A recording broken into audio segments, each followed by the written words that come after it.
Hi friends, మీరు చూస్తున్నారు blogger అబ్బాయి. ఈరోజు మనం 2 టెంపుల్స్ని దర్శించుకుందాం. ఫస్ట్ టెంపుల్ కోనసీమ అయ్యప్ప స్వామి గుడి. ఈరోజు ఈ గుడికి వెళ్దాం. ఫ్రెండ్స్, మీరు ఎప్పుడైనా అయ్యప్ప స్వామి గుడికి వెళ్తే లైక్ కొట్టండి, కామెంట్లో అయ్యప్ప స్వామి అని కామెంట్ చేయండి. ఫ్రెండ్స్, బుధవారమే ఎందుకు అయ్యప్ప స్వామికి పూజ చేస్తాం?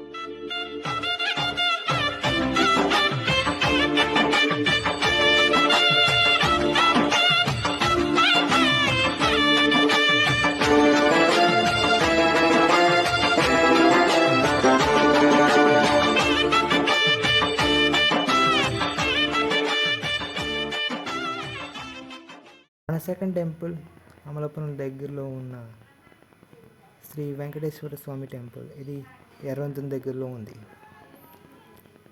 మనం ఇప్పుడు చూస్తున్న టెంపుల్ శ్రీ వెంకటేశ్వర స్వామి ఆలయం.